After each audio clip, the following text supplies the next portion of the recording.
എല്ലാവർക്കും ബ്രൈറ്റ് ന്യൂസിന്റെ പുതുവത്സര ആശംസകൾ. കേരള രാഷ്ട്രീയ ചരിത്രത്തിൽ ഇടതു വലതു മുന്നണികളുടെ പേടി സ്വപ്നമാണ് ഇന്ത്യൻ പ്രധാനമന്ത്രി ശ്രീ നരേന്ദ്രമോദിജി. വിശ്വസിച്ചാലും ഇല്ലെങ്കിലും ഇത്രയധികം വിദേശ ബഹുമതികൾ നേടിയ ഇന്ത്യൻ പ്രധാനമന്ത്രി വളരെ വിരളമാണ്. അദ്ദേഹം ഭാരതത്തിന്റെ അഭിമാനമാണ്. 29 രാജ്യങ്ങളിൽ നിന്നായി പരമോന്നതനായ ഒരേയൊരു ലോക നേതാവ്. കേരളത്തിൽ ഈ വരുന്ന നിയമസഭാ തെരഞ്ഞെടുപ്പിൽ ഭാരതീയ ജനതാ പാർട്ടിയുടെ സ്ഥാനാർത്ഥികളെ വമ്പിച്ച ഭൂരിപക്ഷത്തിൽ വിജയിപ്പിച്ചുകൊണ്ട് നാടിന്റെ വികസനത്തിനായി നമുക്ക് ശ്രീ നരേന്ദ്രമോദിജിയുടെ കരങ്ങൾക്ക് ശക്തി പകരാം. ആദ്യ സർക്കാർ രൂപം കൊണ്ട നാൾ മുതൽ ദുരിത ജീവിതം മാത്രം നയിക്കാൻ വിധിക്കപ്പെട്ട ഒരു ജനത നമ്മുടെ കേരളം മാത്രം എന്താണ് ഇങ്ങനെ വികസനം മുരടിച്ച സംസ്ഥാനമായി നിലകൊള്ളുന്നത്? കഴിഞ്ഞ 68ലധികം വർഷങ്ങളായി ഈ സംസ്ഥാനത്തെ വികസന മുരടിപ്പിന്റെ പടുകുഴിയിലേക്ക് തള്ളിവിട്ട മാറി മാറി ഭരിച്ച കേരളത്തെ നശിപ്പിച്ച ഇടത് വലത് മുന്നണികൾക്ക് ഞങ്ങൾ മലയാളികൾ മാപ്പു തരില്ല.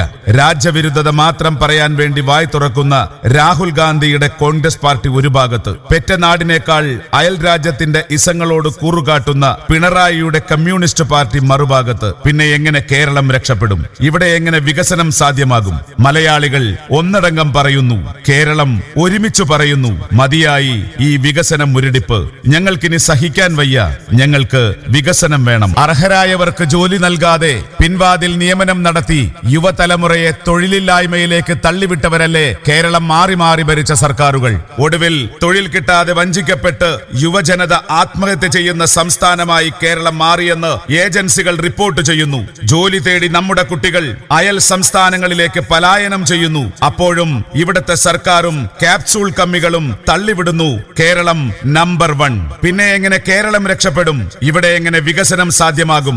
ഈ വിഷയത്തിൽ കേരളത്തിലെ ഇടതു വലത് മുന്നണികൾക്ക് യുവതലമുറ മാപ്പു തരില്ല.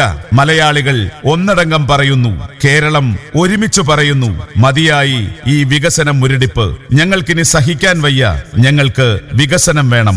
സംസ്ഥാനത്ത് പണപ്പെരുപ്പം വർദ്ധിച്ചുണ്ടായ വിലക്കയറ്റം ജനങ്ങളുടെ നടുവൊടിക്കുകയല്ലേ? കൊട്ടിഘോഷിക്കുന്ന ആരോഗ്യ മേഖലയിൽ മെഡിക്കൽ കോളേജ് കെട്ടിടം തകർന്ന് നമ്മുടെ പ്രിയപ്പെട്ടവർ മരിക്കുന്ന കാഴ്ച എത്ര സങ്കടകരമാണ്. വിദ്യാഭ്യാസ മേഖല ഓരോ ദിവസവും താഴോട്ടു പോകുന്നു. വിദ്യാലയങ്ങളുടെ അടിസ്ഥാന സൗകര്യ വികസനം പാഴ്വാക്കാകുന്നു. ന്യൂജൻ കോഴ്സുകൾ തേടി കുട്ടികൾ അന്യ സംസ്ഥാനങ്ങളിലേക്ക് പോകുന്നു. സ്ത്രീ സുരക്ഷ വെറും വാക്കാകുന്നു.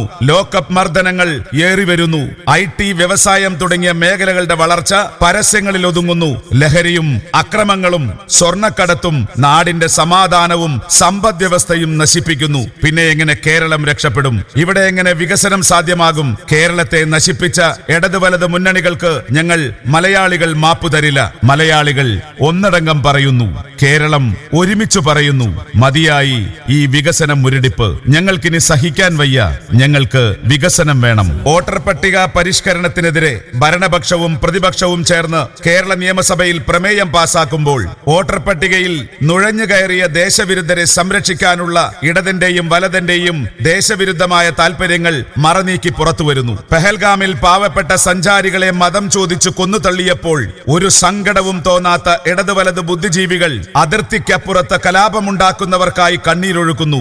ആരെ സന്തോഷിപ്പിക്കാനാണ് ഈ ഇരട്ടത്താപ്പ്?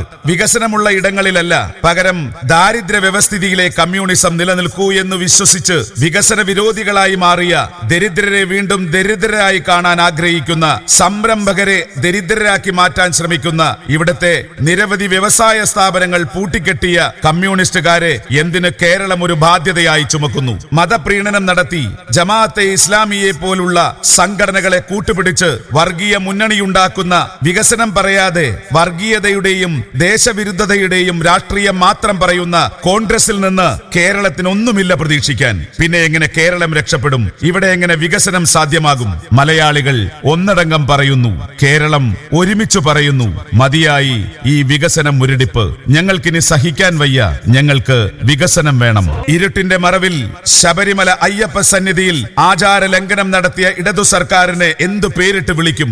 ഭക്തർ സമർപ്പിച്ച ശാസ്താവിന്റെ സ്വർണം കട്ടെടുത്ത നിരീശ്വരവാദികളായ പിണറായി സർക്കാരിന് വിശ്വാസികൾ മാപ്പ് തരില്ല. പോറ്റിയെ കയറ്റി അയ്യപ്പന്റെ സ്വർണം നിങ്ങൾക്ക് ചെമ്പാക്കാം, പക്ഷേ ആ ചൈതന്യത്തിലാണ് ഭക്തന്റെ പ്രതീക്ഷയെന്ന് മറക്കേണ്ട. പല കാലങ്ങളിലായി കേരളത്തിലെ നിരവധി ക്ഷേത്രങ്ങളിൽ നിന്ന് സ്വത്തുക്കൾ കട്ടെടുക്കാൻ ദേവസ്വം ബോർഡിന് എല്ലാവിധ അനുമതിയും നൽകിയ, കേരളം മാറി മാറി ഭരിച്ച ഇടത് വലത് സർക്കാരുകളെ കേരളത്തിലെ ഹൈന്ദവ സമൂഹം തിരിച്ചറിയുന്നുണ്ട്. താമരശ്ശേരി ബിഷപ്പിനെ നികൃഷ്ടജീവി എന്ന് വിളിക്കാനും വിശ്വാസത്തിൽ മുടിപ്രയോഗം നടത്തി മതപണ്ഡിതനെ അവഹേളിക്കാനും ശ്രമിച്ച ഒരു കമ്മ്യൂണിസ്റ്റ് നേതാവ് മുഖ്യമന്ത്രിയായ കേരളത്തിൽ വിശ്വാസി സമൂഹം ഈ സർക്കാരിൽ നിന്ന് എന്ത് നീതി പ്രതീക്ഷിക്കണം? മലയാളികൾ ഒന്നടങ്കം പറയുന്നു, കേരളം ഒരുമിച്ചു പറയുന്നു, മതിയായി ഈ വികസന മുരടിപ്പ്.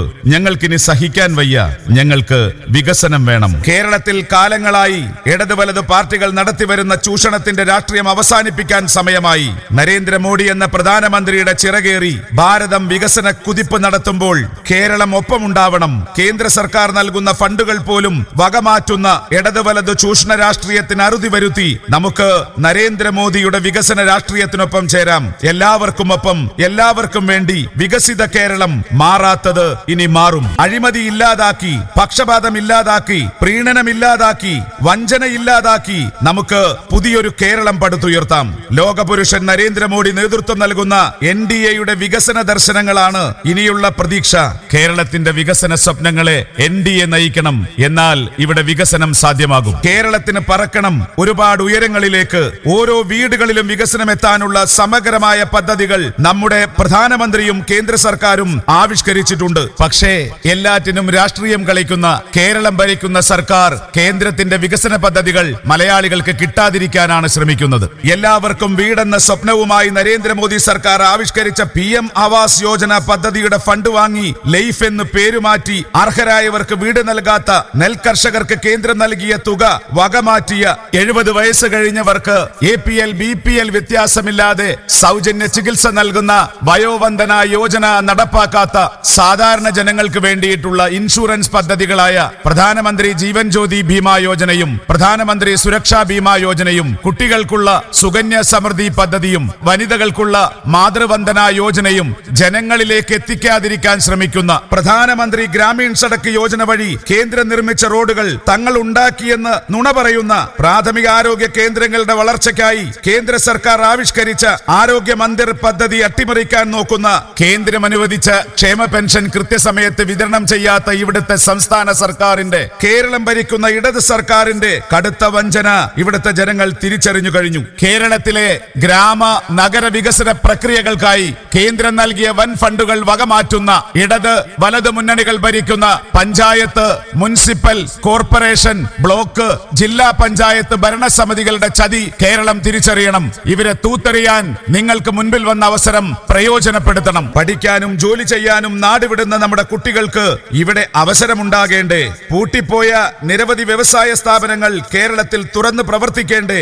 ഇവിടെ പുതിയ വ്യവസായങ്ങൾ ആരംഭിക്കേണ്ടേ? തകരുന്ന നമ്മുടെ ആരോഗ്യ മേഖലയെ കാര്യക്ഷമമാക്കേണ്ടേ? പാർപ്പിടവും കുടിവെള്ളവും ഉൾപ്പെടെ അടിസ്ഥാന ആവശ്യങ്ങൾ നേടിയെടുക്കേണ്ടേ?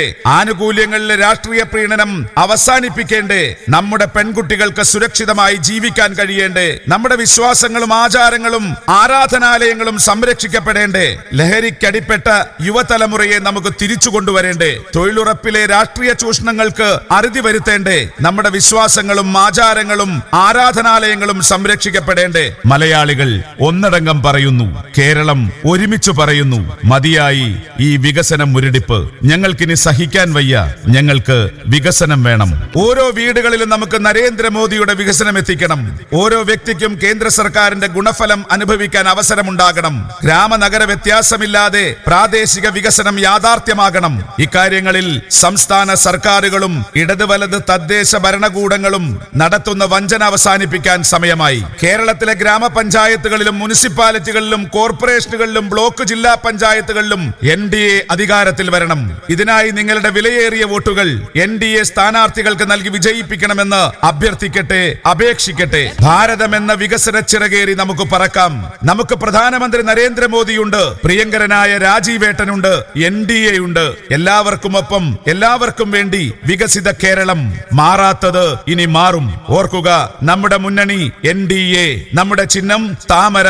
നിങ്ങളുടെ വിലയേറിയ വോട്ടുകൾ NDA സ്ഥാനാർത്ഥികൾക്ക് സ്ഥാനാർത്ഥികൾക്ക് താമര ചിഹ്നത്തിൽ നൽകി വിജയിപ്പിക്കണമെന്ന് അഭ്യർത്ഥിക്കട്ടെ.